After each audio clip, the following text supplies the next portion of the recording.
So Dan's here. You know what? I'm just going to kick back. My job here's done.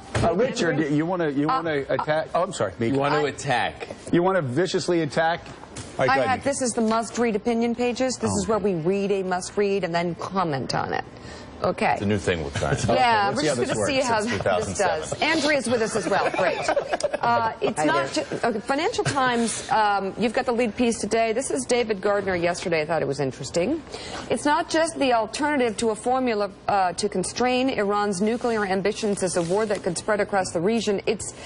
It is that an Iran with a stake in solving the problems of the Middle East rather than incentives to destabilize it could be transformative. Re-socializing Iran into mainstream geopolitics would be every bit as historic for President Barack Obama as American rapprochement with China under President Richard Nixon.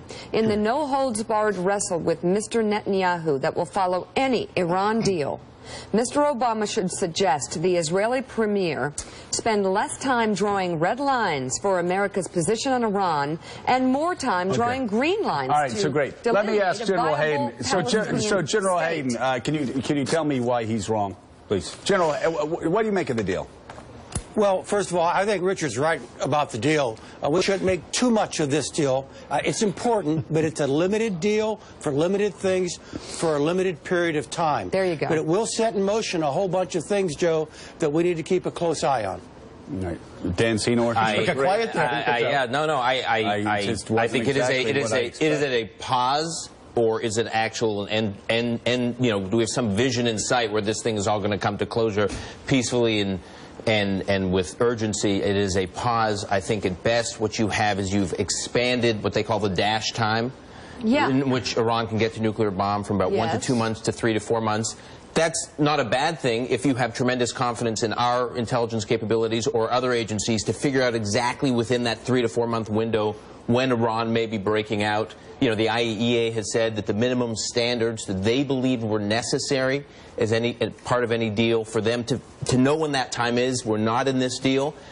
And my other big concern here is the impact on the allies. I mean, and it's not just Israel. It's the Saudis. It's the Emiratis.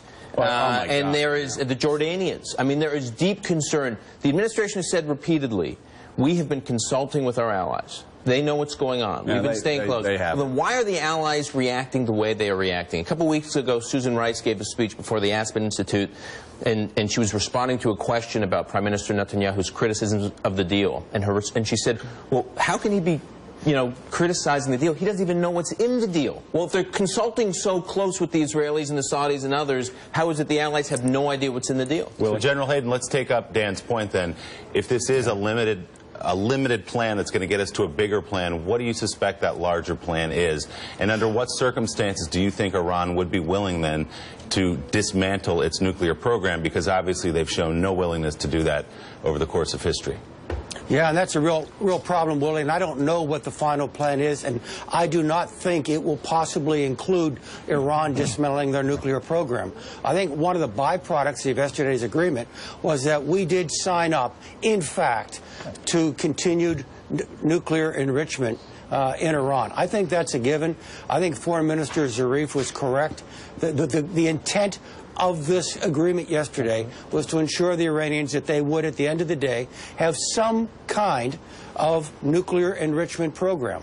What we're going to get out of it, as Dan seemed to suggest, is how much of a gap can you put between the program they're allowed to retain and their ability to have a weapon. Right. This isn't about stopping it. It's about creating that time.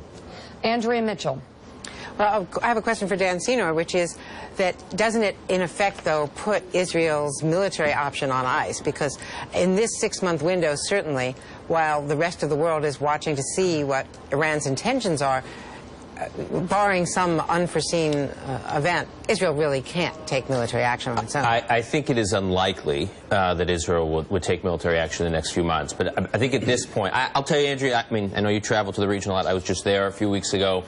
Spent time in the Gulf states, and obviously have spent time recently in Israel. The degree of panic that I'm hearing, I mean, when you hear leaders in the Gulf states sounding more hawkish about Iran than you hear the Prime Minister of Israel, there's something going on in the region. And by the way, let's just, for our viewers, we've all heard that. I've heard that, right. Richard, you certainly have. Andrea, you have. That's why I said earlier the Arab states, the leaders seem angrier this weekend than the Israelis. Well, absolutely. I think the turning point, Dan, I think the turning point was blinking on Syria. Right. I think that Labor Day weekend changed their calculus of what this president was prepared to do. You know, what one Gulf Arab leader said to me is, he says, how can we trust anything the administration says at this point? We obviously, based on the U.S. experience over the last decade, have real concerns about the intelligence agencies and their ability, both in the U.S. and internationally, to regulate and inspect. But also, when the administration says they have someone's back, when they'll stand by an ally, how can they rely on that given the whole Syria debacle? Richard. The real question is whether you could have consulted closely with the allies, including Saudis and the Israelis, and gotten them on board? No.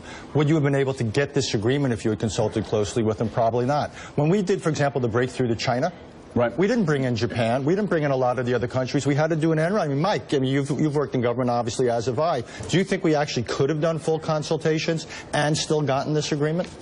No, not full consultations, Richard. I think they would have opposed it, but at a broader level. I mean, our relationship with these states, the Sunnis and the Israelis, was about the isolation of Iran. On that, we agreed.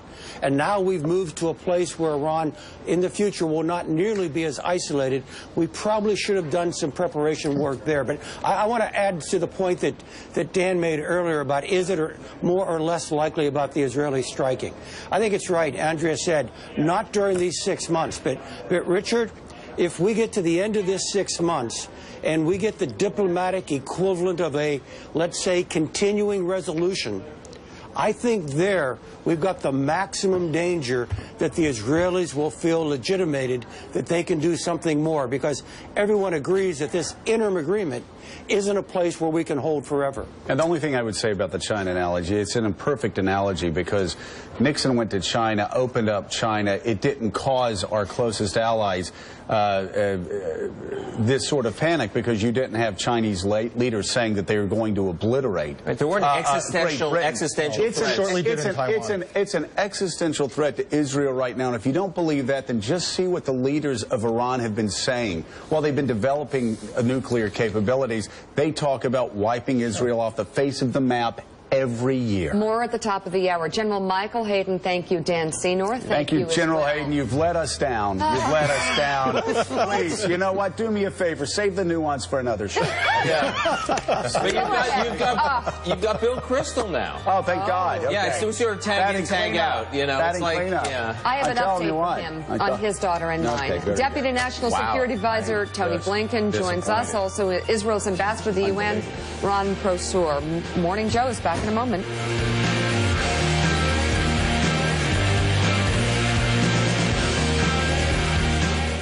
Discover card? Hey, so I'm looking at my bill and my FICO credit score is on here. Yeah, you've got our Discover It card, so you get your FICO score on your monthly statements now for free. That's nice of you. It's a great way to stay on top of your credit and make sure things look the way they should. Awesome sauce. Huh. My twin sister always says that. Wait, Lisa? Julie? You sound really different on the phone. Do I sound pleasant? For once,